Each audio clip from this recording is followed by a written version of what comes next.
O que provoca os estertores? Como fazer a palpação da parede torácica? Qual a diferença entre um som maciço e um hipersonoro?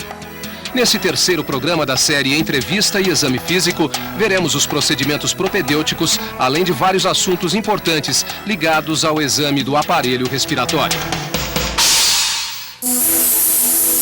O exame do aparelho respiratório é realizado seguindo-se os passos propedêuticos de inspeção, palpação, percussão e ausculta. A avaliação é feita com o tórax desnudo, sempre comparando as hemipartes e a parte superior com a inferior. Temos dois tipos de inspeção do tórax: a inspeção estática e a inspeção dinâmica. Na inspeção estática, devemos observar as condições da pele, pelos e sua distribuição. Especial atenção deve ser dada ao formato do tórax.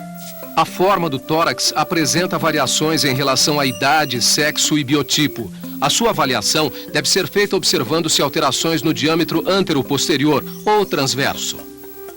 Também deve-se avaliar o dorso, a partir de uma certa distância, para verificar deformidades da coluna vertebral que determinam o tórax escoliótico ou sifoescoliótico. Existem alguns formatos de tórax que são característicos de certas patologias.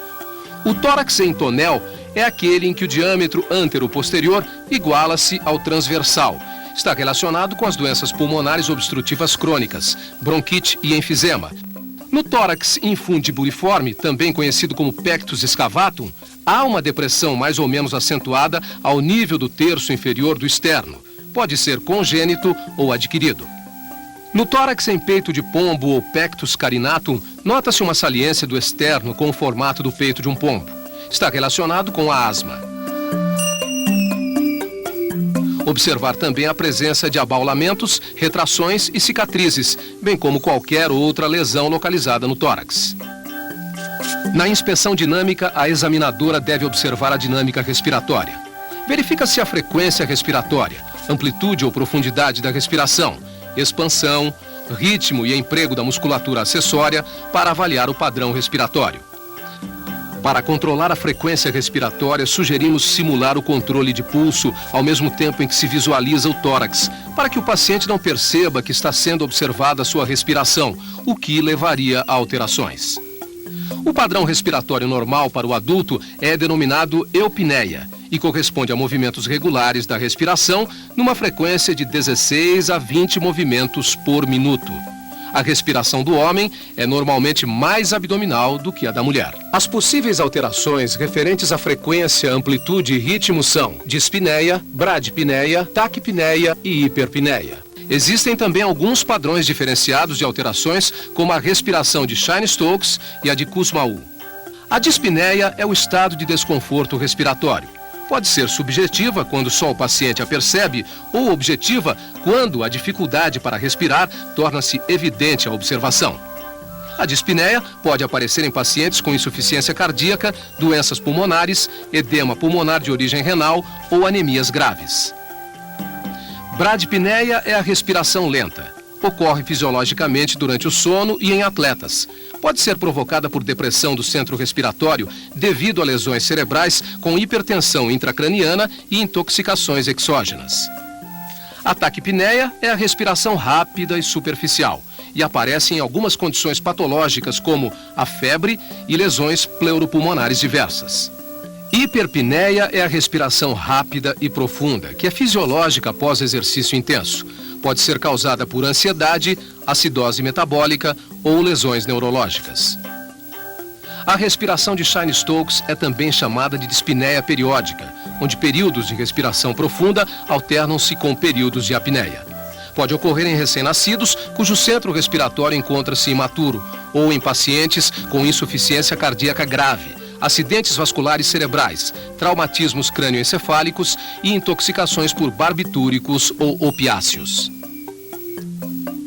A respiração de Kussmaul está associada a distúrbios metabólicos como a cetoacidose diabética, uremia e acidoses de outras causas. Caracteriza-se por inspirações rápidas e amplas, intercaladas com curtos períodos de apneia e expirações profundas e ruidosas. Este padrão lembra o de um peixe fora d'água. A tiragem ocorre quando a passagem de ar para um ou ambos os pulmões é dificultada ou impedida, levando à depressão dos espaços intercostais. A localização da obstrução determina a amplitude da área de tiragem, que pode ser restrita, unilateral ou bilateral. Para realizar a palpação da traqueia, a examinadora posiciona o dedo polegar da mão utilizada na palpação em um dos lados da traqueia e os demais dedos do outro lado. A traqueia é suavemente deslocada de um lado para o outro, ao longo de toda a sua extensão, pesquisando-se a presença de massas, crepitações ou desvio da linha média. Normalmente, a traqueia apresenta discreta mobilidade, retornando rapidamente à linha média após ser deslocada. A parede torácica é palpada com as mãos espalmadas, que são posicionadas contra o tórax do paciente. Associada à inspeção, a palpação é essencialmente eficaz na avaliação da simetria e amplitude do aparelho respiratório. Por meio dela, avalia-se também a presença de crepitações, dor, massas, edema e frêmito palpável. Para avaliar a expansibilidade, a examinadora coloca as mãos espalmadas na face posterior do tórax. À medida que o paciente inspira, as mãos da examinadora devem deslocar-se para fora e para cima, simetricamente.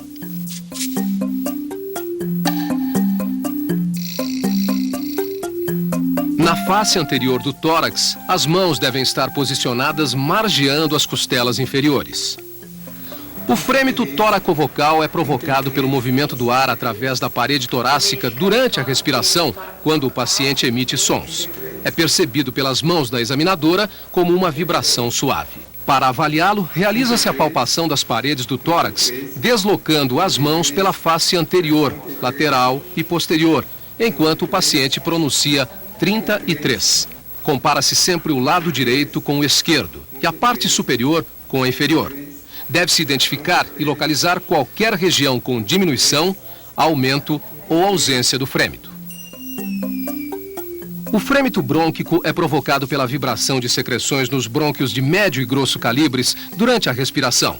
A técnica será a mesma da palpação do frêmito tóraco-vocal, porém, durante a inspiração e a expiração. A percussão é a avaliação da produção de sons através da realização de pequenos golpes em um dos dedos de uma mão colocados sobre a parede torácica nos espaços intercostais. Esta técnica ajuda a detectar se os tecidos estão cheios de ar, líquido ou se são sólidos e também a delimitar a área em que isto ocorre. Para a percussão, o paciente deve estar sentado ou deitado e a avaliação sempre deve ser feita de forma comparativa entre os hemitórax. Percute-se o tórax em regiões simétricas dos ápices para as bases e em cada um dos lados do tórax.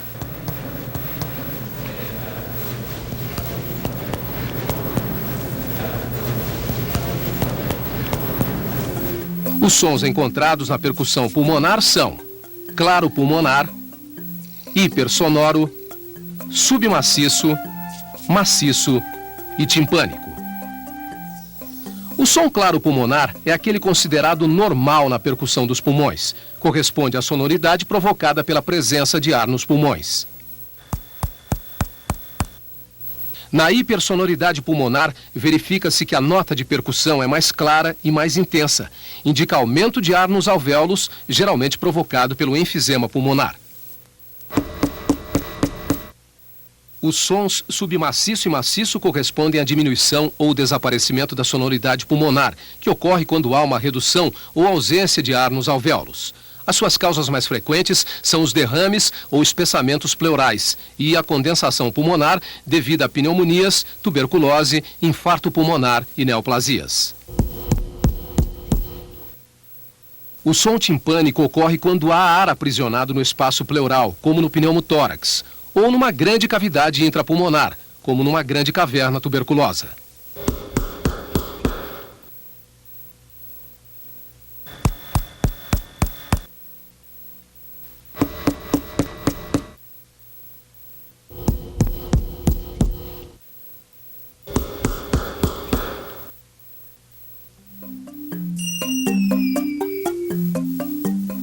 A ausculta é o exame mais importante para avaliar o fluxo aéreo pela árvore brônquica. consiste em ouvir os ruídos torácicos com um estetoscópio durante todo o ciclo respiratório.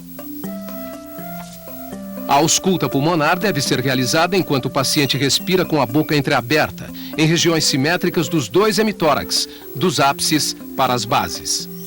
O paciente deve estar preferencialmente sentado, pois a ausculta pulmonar na região posterior do tórax é melhor por sofrer menos interferência do coração. Não se deve, em hipótese alguma, colocar o estetoscópio sobre qualquer tipo de roupa para não mascarar os sons. Na ausculta normal, verifica-se o som traqueal, a respiração brônquica, a respiração broncovesicular e o murmúrio vesicular. Habitualmente, a ausculta do murmúrio vesicular é a avaliação mais importante para a determinação da normalidade da respiração.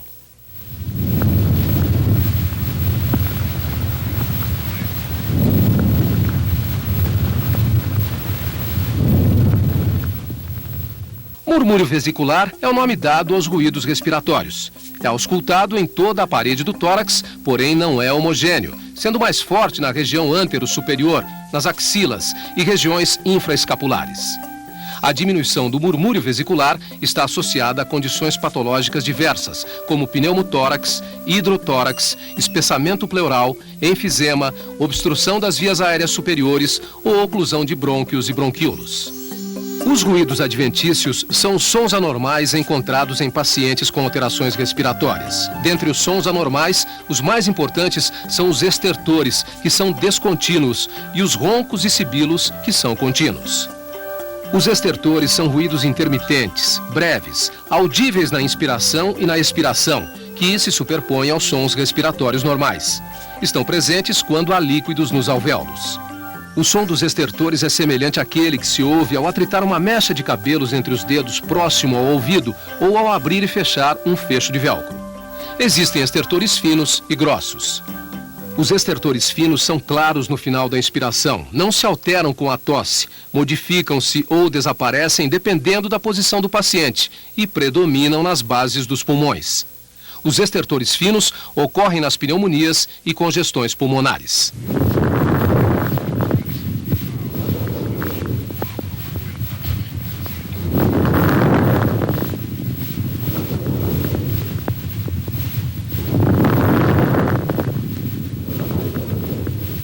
Os estertores grossos ocorrem no início da inspiração e em toda a expiração. Alteram-se com a tosse, não se modificam com a posição do paciente e predominam em todas as áreas do tórax. Os estertores grossos indicam secreção viscosa e espessa, encontrada sobretudo em pacientes com bronquite crônica e bronquiectasias.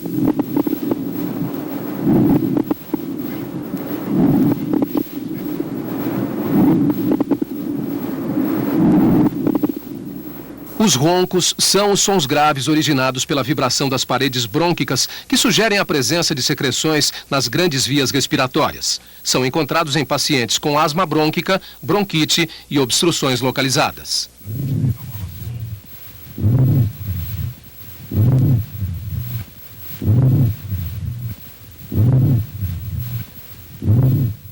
Os sibilos são sons agudos de alta frequência, múltiplos e disseminados por todo o tórax, que sugerem um estreitamento das vias respiratórias e aparecem na inspiração e na expiração.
A